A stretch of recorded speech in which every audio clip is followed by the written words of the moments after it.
पुन्हा एकदा 31 तारखेला मोठं आंदोलन उभा राहणार आहे. हे आंदोलन आहे इथेनॉल बाबत. आपण गाड्यांमध्ये जे पेट्रोल टाकतो त्यामध्ये 20% इथेनॉल मिक्स केलेलं असतं आणि या संदर्भामध्ये आता 31 तारखेला मोठं आंदोलन उभा राहणार आहे. पण हे आंदोलन कोण करणार आहे याची लोकांना माहितीच नाही. ज्याप्रमाणे कॉकरोच जनता पार्टीचा इंस्टाग्रामवरती उदय झाला होता, त्याचप्रमाणे आता इंस्टाग्राम, ट्विटरवरती E20 पेट्रोल जनता पार्टीचा उदय झाला आहे. E20 पार्टी जनता नेमकं कोणी काढली, यांचा उद्देश नेमका काय आहे, पुन्हा एकदा आता एखाद्या मंत्र्याचा राजीनामा होणार का, तेच आपण आता या व्हिडिओमधून पाहणार आहोत. धर्मेंद्र प्रधान यांचा राजीनामा झाला त्यानंतर देशभरामध्ये पुन्हा एकदा नवीन चर्चा सुरू झाली आणि ती चर्चा म्हणजे पुढचा नंबर इथेनॉलवाल्या बाबाचा. अवघ्या 2-3 दिवसा अगोदर संपूर्ण देशाचं लक्ष दिल्लीमध्ये उभा राहिलेल्या आंदोलनाकडे लागलं होतं. सोशल मीडियावरती सुरू झालेलं ते आंदोलन मैदानात उतरलं आणि एका मोठ्या मंत्र्याचा राजीनामा देखील घेतला आणि आता पुन्हा एकदा सोशल मीडियावरती E20 पेट्रोल जनता पार्टीचा उदय झालाय. अवघ्या काही तासामध्येच त्यांना सोशल मीडियाला लाखो फॉलोअर जोडले गेलेत. त्यामुळे आता प्रत्येकजण प्रश्न विचारू लागलेत, शिक्षण व्यवस्थेमुळे शिक्षण मंत्र्यांचा राजीनामा झाला, आता पेट्रोलमध्ये ज्याने मिश्रण केलं त्या व्यक्तीचा राजीनामा होणार का? कारण की ज्या दिवशी हा आंदोलन संपलं त्याच दिवशी जंतर मंतरवरती घोषणा देण्यात आल्या. गडकरी यांनी पेट्रोलमध्ये इथेनॉल मिक्स केलं, त्यांनी आमच्या गाड्या खराब केल्या, आता त्यांचा राजीनामा घ्या, असं तर डायरेक्ट जंतर मंतरवरती काही विद्यार्थ्यांनी उघडपणे सांगितलं. आणि यानंतर सोशल मीडियावरती एकच विषय ट्रेंड होऊ लागला, तो म्हणजे पुढचं टार्गेट इथेनॉल बाबा. पण सोशल मीडियावरती जे दावे केले जात आहे, जे हॅशटॅग ट्रेंड होत आहे, ज्या पोस्ट ट्रेंड होत आहे, खरंच त्याने काही फरक पडेल का? तर याचं उत्तर आहे हो, 100% फरक पडेल. कारण की कॉकरोच जनता पार्टी देखील इंस्टाग्रामवरती अगोदर आली होती आणि त्यानंतर ती मैदानात उतरली होती. त्याचप्रमाणे आता सोशल मीडियावरती E20 पेट्रोल जनता ट्रेंड होऊ लागली.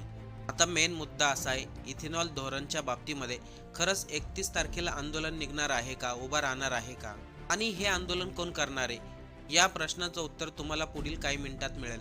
पण त्या अगोदर काही महत्त्वाच्या गोष्टी तुम्हाला सांगायच्या आहेत. जेव्हा भाजपचे मंत्री धर्मेंद्र प्रधान यांनी राजीनामा दिला त्यानंतर भाजपकडून एक माहिती देण्यात आली. आता त्यांनी काय सांगितलं बघा, त्याच्यामध्ये किती सत्य आणि किती खोटं आहे हे आपल्याला लगेच समजेल. ते काय म्हणाले, उलट आम्ही कॉकरोच जनता पार्टी बरोबर होतो, आम्ही त्यांना आंदोलन करण्यापासून कधीही अडवलं नाही, दिल्ली पोलिसांनी त्यांना परवानगी दिली, आम्ही कॉकरोच जनता पार्टीला सपोर्ट केला, आम्ही लोकशाहीचा मान ठेवला, म्हणून त्यांचं आंदोलन मोठ्या प्रमाणात उभं राहिलं, असं भाजपचे प्रवक्ते आता सांगायला लागलेत. कदाचित त्यांनी मदत देखील केली असेल, कारण की आता धर्मेंद्र प्रधान यांचा राजीनामा झालेला आहे, त्यामुळं सर्वांचं कौतुक केलं तरी काही अडचण नाही.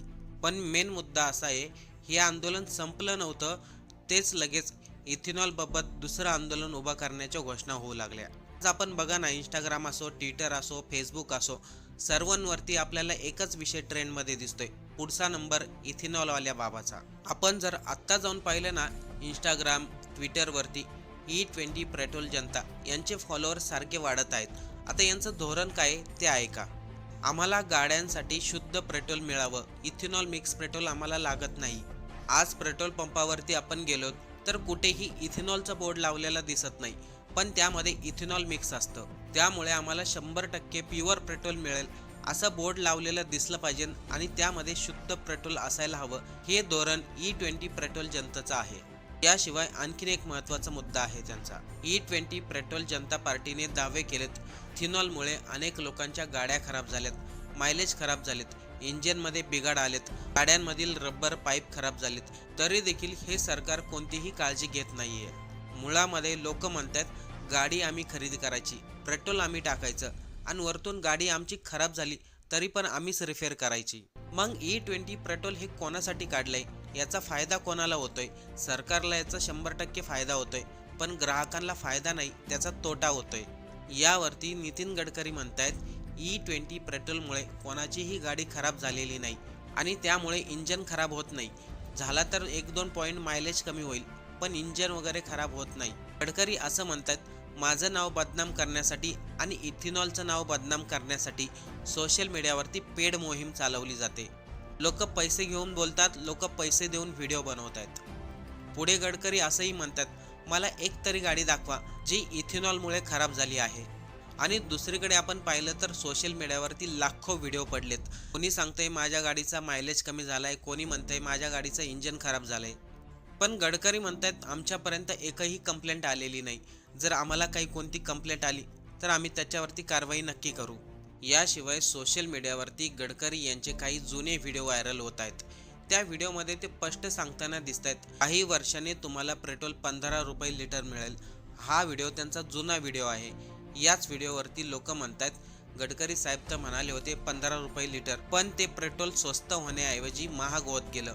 याशिवाय तुम्ही पेट्रोलमध्ये इथेनॉल मिक्स केलं तरी देखील पेट्रोल स्वस्त झालं नाही. म्हणजे याचा फायदा 100% सरकारला होतोय पण जनतेला होत नाही. या सर्व वाढते चर्चेमध्ये तहसीन पुनावाला हे एक नाव समोर आलं.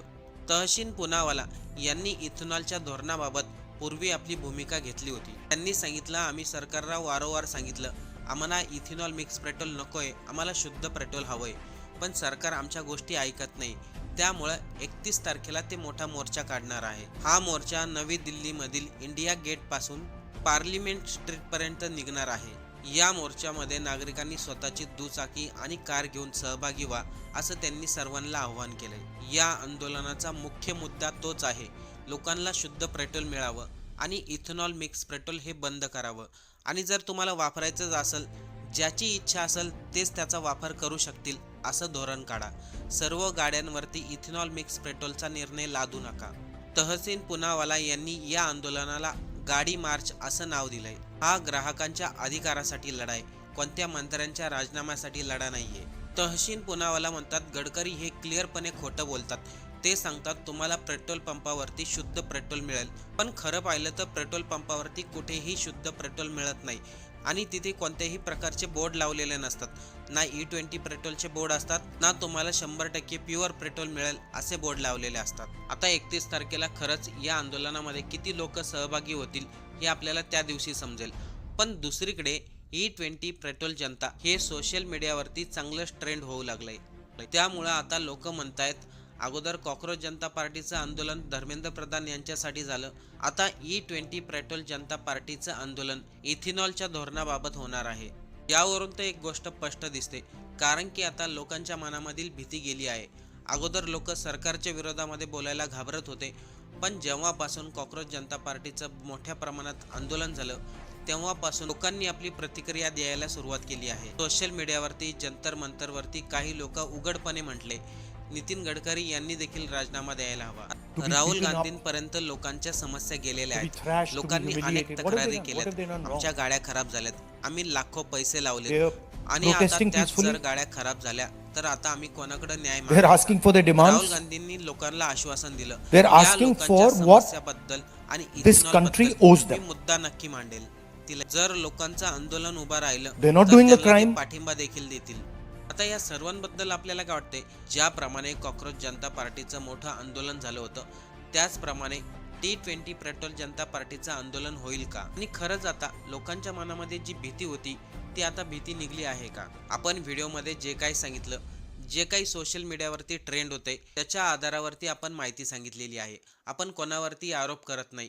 जे देशामध्ये घडते, जे लोकांना दिसतंय, लोकांमध्ये ज्याची चर्चा होत आहे त्याबद्दल आपण बोलतोय. आज आपण सोशल मीडिया उघडून बघा, त्यामध्ये E20 पेट्रोल जनता हे ट्रेंड होताना दिसेल. तर या सर्व विषयावरती आपल्याला काय वाटते? आपलं मत कमेंट करून नक्की सांगा.